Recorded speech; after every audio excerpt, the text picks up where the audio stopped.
This is a simple and effective strategy that all great leaders use. Imagine you are responsible for an enormous cruise ship. What would your role be? I often ask this question when I first meet a new leader. What is your role on this ship? Our work at Sci Partners involves helping leaders guide their organizations through moments of fundamental change. And the way a person answers this question reveals a great deal about their leadership philosophy and their willingness to reshape their role around their unique strengths. Some say, captain, because they feel responsible for making day-to-day decisions that steer the company. Others say, navigator, because they rate charting the course and choosing the destination. Some leaders see their role as engineers because they rate designing the ship to operate like a well-tuned machine. Other leaders say, cruise director, because they want to create a fulfilling experience for everyone on board. I ask this question because there is no right answer, just as there is no one right way to be a leader. But there should be an answer. The leader who says, I must be all of these things, is set up for inevitable failure. All roles have clear responsibilities. However, how you show up has to reflect your natural orientation and skill set. Any leader who will successfully guide their organization through turbulent waters must design their role in the way that works best for them and their team members. This can be a tremendously liberating realization for many of our clients, freeing them from false expectations that there is a right or wrong way to be a CEO, director, or senior leader, and giving them permission to lean into their superpowers. So, if you are a leader within your organization, I encourage you to ask yourself this question to determine your own strengths and weaknesses. Here are 3 of the most common leader archetypes to get you started. I worked with a CEO a few years ago who remains one of the most visionary and successful leaders I've known. He had a unique ability to see around corners and spent most of his time in deep conversation with customers, partners, and innovators, asking them what they were seeing. Early every morning, he took an hour-long walk to the office, obsessing over a single question or challenge. When he arrived in the office, he had an idea ready to share with a colleague, and those ideas acted like rocket fuel for his entire organization. He was often the one pointing toward unexpected possibilities that sat on the horizon, raising the company's ambition for greatness and sharing those enlivening perspectives with the rest of the organization. His business would never have thrived had he felt compelled to spend 80% of his time double-checking the ledger or second-guessing his product team. Those just weren't the places where he could add the most value. If you are a vision setter, be intentional about your involvement in the day-to-day minutiae.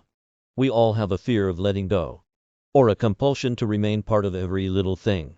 But be careful that you haven't traded your critical ability to plan for the future in exchange for hours spent tinkering in the present. I partnered with a very different CEO recently who had an unparalleled ability to design the underlying systems that would make her business and her teams successful. Where others would see a cable knit sweater, she saw every strand of yarn, understood every stitch, and knew how pulling a thread in one part of the system would unravel another vital part of that same system. Her many superpowers included systems thinking, pattern mapping, and attention to detail.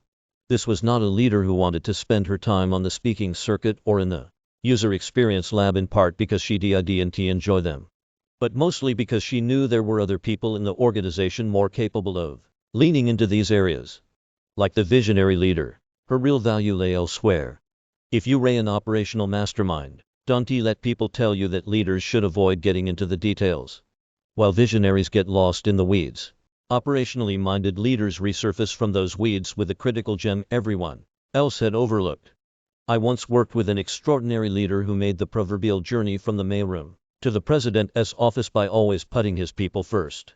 While his peers spent most of their time visiting customers, he chose to spend his days visiting remote offices and regional hubs, getting to understand the challenges, aspirations, and ideas of his teams.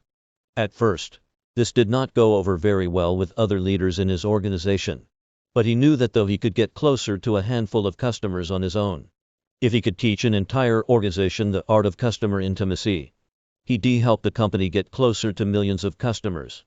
That is why this leader spent his time finding and elevating each person's hidden talent, creating new policies that made it easier for teams to do great work, and cultivating a culture of empowerment. Over time, his impressive results spoke for themselves. If you a cultural evangelist, be prepared for your team as objections that you not spending enough time in the business. If your greatest strength is building a high-performing culture and multiplying the talents of everyone around you, then make sure your team understands the value of this approach and invite them to take on some of the other important leadership responsibilities you want to have time for. Of course, these are just archetypes and are purposefully reductive. No leader can thrive without some level of vision, operational genius, and cultural focus. The key here is to be keenly aware of your superpowers and play disproportionately to those strengths. You may be accountable for many things, but that does not mean you need to be personally involved in every one of them. Surrounding yourself with trusted people to whom you can delegate responsibilities that aren't in line with your core strengths is often priority number one. And building a high-performing team of diverse, complementary superpowers usually comes next. The cruise ship won't go very far with 8 navigators and no one at the wheel. Redesigning your role around your strengths may sound like a selfish act, but in the end, this is about what is best for your business. If you truly exceptional at something that is vital to your company as success at, why impose artificial time constraints? What might happen if you spend an extra hour each day focused on that one thing? Or an entire day every week? What if that one thing was actually your full-time job? This article originally appeared in Minutes magazine and is reprinted with permission.